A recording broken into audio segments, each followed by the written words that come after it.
And a very good afternoon from Sevenoaks Nature Reserve. Haven't been here for quite a while.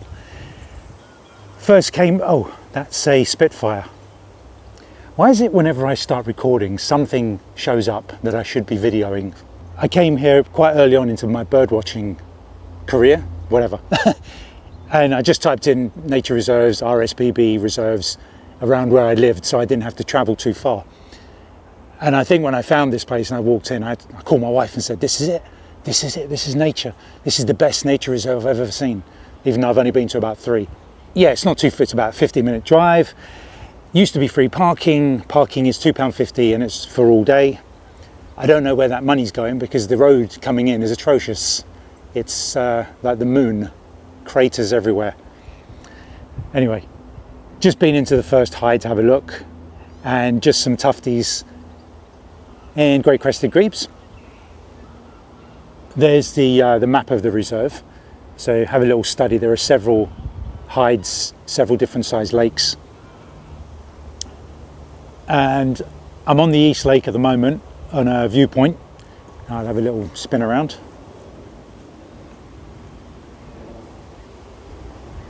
This is the first one you come to when you walk into past the actual offices. And out there, it's well known for having lots and lots of geese, lots of grey-lag geese, lots of Canada geese. And they come and go from the fields on the other side. They go and feed and they come back to the water. Black-headed gulls, a lapwing. Everything's going up and down at the moment. I don't know if any raptors are disturbing them. There's quite a big flock of lapwings going up. Some cormorants peppered in there. I'm sure there's some mallard and some gadwall. If I have a closer look, what's going on down there? I can see something flitting down there. But yeah, so we're going to have a these little birds flying around. It's probably a blue tit. Yeah, should be a good day. Should be a. It's nice to be back. So check in with you later. So this is definitely a better way of doing things. Sometimes I can't talk in a hide if somebody's there. Well, I can, but I don't want to cause a fuss. So what I mean, obviously everybody's done this with editing before. It's not a new thing. I just film the action with the phone, show you a bridge or the hide, what you can see from the hide, and then when I come out, I can talk about it afterwards and overlay. Much better idea. So lovely bridge here. I've just been into the willow hide. No, I mean, you know, there's some action. To say action, it's there's a bit of. Better watch that sun flare, lens flare. Sorry, sun flare. Yeah, just some shovelers, geese, Egyptian geese, swans with them. Some better views of a great crested grebe, little grebe hunting in the distance. There were lots of geese in the backfields. Anything else? Yeah, nothing much going on there. Everybody was waiting for the kingfisher. I'm not really here to sort of hang around for birds. I want to cover as much ground as possible. So yeah, we're going to move on. And in the past I'd walk around the entire East Lake, which is quite big, but we'll just do a little bit up to here, then we'll go back to the other hide on the south side. Yeah, in the past I've had a water rail down here, had a grass snake over there in another pond. Yeah, plenty of long-tailed tits going around.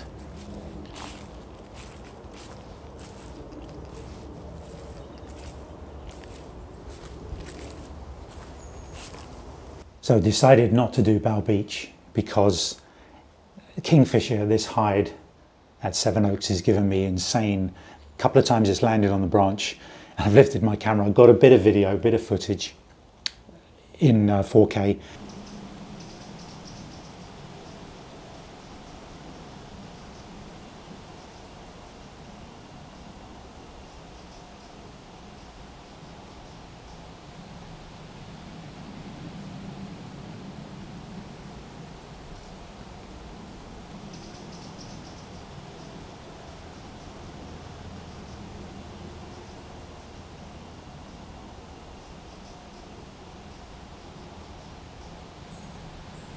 tried switching to slow-mo, got it on a branch over there, and in between it's been landing there, and lift my camera, it's gone. It's been flying around, several passes, 2 of them. And this is where the dot, I was wondering, every time I've seen the fly past, I thought, there's no way I can lift my camera fast enough and look through the viewfinder. So how am I going to do this? I need to be able to see more of the lake so I can make sure I get the kingfisher in frame. How am I going to do that? Of course, the dot sight that I've just been given to test out, and it's been working. It's going to be one of my new favorite bits of kit. It's only a few seconds here and there, but I just have to point the green dot circle at the kingfisher. If I only get it in the frame for 1 second, cool. That gets multiplied to about 4 seconds. And what happens is, like, if I was to lift my camera, if I were to lift my camera, yeah, I think it's were to lift my camera, and, you know, unless my camera is already pointed at the kingfisher, I have no idea. But with the dot sight, I can use both my eyes and I can see and line up with the green dot much easier. All I've got to do is adjust the zoom. I can't go too far out because I will miss it, and I can't go too far back because it will be just a dot in the screen. But so far, I love this, yeah. It's brilliant for birds in flight that appear out of nowhere really quickly, and I just have enough time to quickly hit the focus button, the back button focus, and then I have to make sure with this camera I really press the record down hard, because I've pressed it sometimes and it's not hard enough, and by the time I press it again, I'm actually starting the recording, not stopping it, and I didn't get it. And then it landed a bit further on those kind of trees that are considered an island, and I got it ejecting a pellet. This was in super slow-mo, because what I was hoping for was to catch the takeoff shot, which I eventually did get, but the camera was mucking around with where to focus because there was a lot of distracting background for the camera to focus on. I can hear I can hear it. Yeah. Now that I've heard it so much, I know what the kingfisher sounds like. A little bit long-tail tip type call. Where are you? Exciting. Yeah, I don't think we'll go Bow Beach. This is as much fun as I'm going to get. Let's see how much kingfisher action I can get here. Yeah, because I've never got kingfisher footage as close as this with this lens. Literally filling the frame. That first bit you saw, I had to kind of zoom back a bit before I zoomed in. I did zoom in further, but by that time it had taken off. So it's like, first things first, just get some footage to use to prove you've seen it. And also, we had a fly past of 3 Spitfires with some other plane, and I broke my own rule of, I had my settings for the lake area, which means for darker areas, and when I pointed it up, I had to readjust for the light, and I only just got them as they were flying off, as opposed to flying past me, which was annoying. So now I've set custom function 2 so I can flick to it quickly if anything flies past. At the moment, I'm set for this kind of exposure of the lower light for the lake. Yeah, couldn't sit there all day. 4 p.m, sun's going down. I've still got the other hides to do. Photographer just said there was a Gassander from one of the other hides before it was scared off by a boat doing some maintenance. So we're going to go and see if that's still about. That'd be something to add. So yeah, the kingfisher sort of didn't show up anymore after the video, the last update. But yeah, with what I found with the dot sight is, while I was sitting there, I thought, just get used to sort of lifting it because sometimes I lift it not to the right height, and I'm kind of looking sort of diagonally down as opposed to straight up. So getting used to the muscle memory of lifting it into my eye line. And also, I was using some ducks in the water to press the back button focus, so I hear the bleep to know it's focused on something before I'd set recording, just to get that muscle memory imprinted to get used to this dot sight.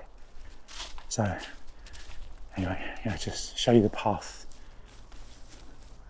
I'm gonna head up there now, round to the to the left, the south side of the East Lake, to see if there's anything new in there. All right, better do this. This update. Time is running out.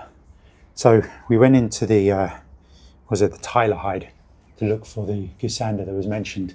Nothing there, and I saw a small bird flying, looked like a sort of sandpiper sized.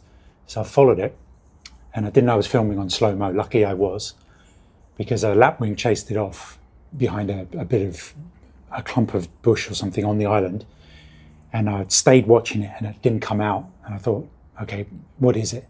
And on the playback I saw it was a snipe, and actually it didn't chase it behind the clump, it actually chased it and flew away. So I knew to look further along the island, and sure enough there was a common snipe feeding further along. So that was the only standout. Just keeping an eye, because there's lots of stuff flitting here. I'm in the Slingsby hide. Decided to spend the last part of the day here because there's a decent bit of action, which I'll get to in a second. So Tyler hide, usual stuff, just lapwing and Egyptian geese, etc. This then went up to the Sutton hide. Nothing there, just a kind of view on the left of all the birds we just saw in the previous hide. So not very exciting a hide, that one.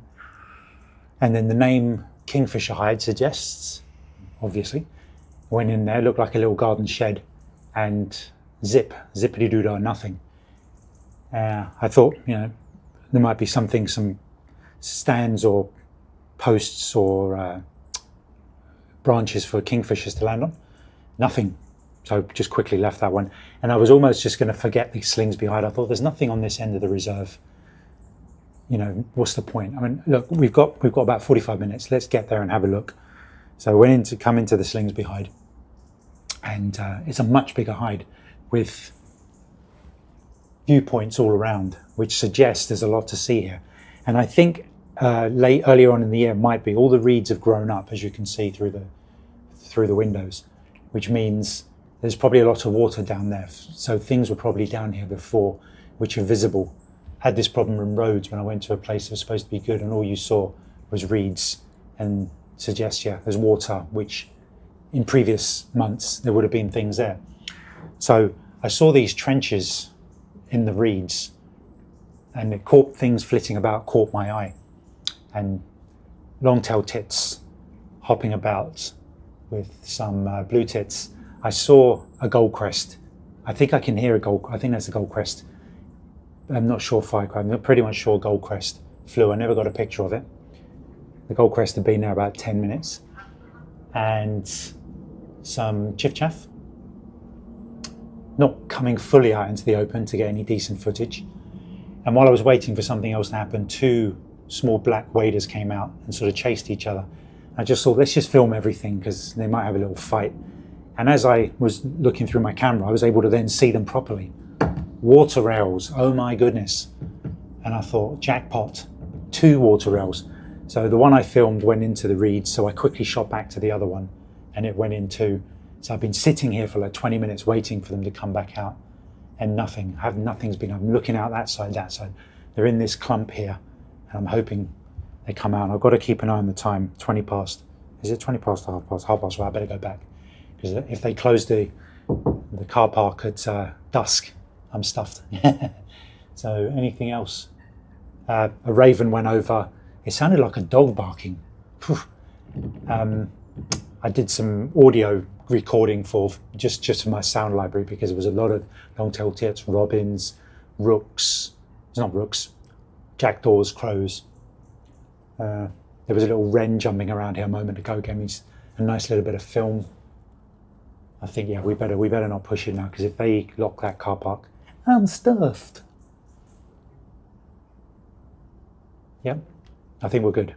Yeah, let's go. We go. It's a decent day. Kingfisher and water rail. Can't argue with that.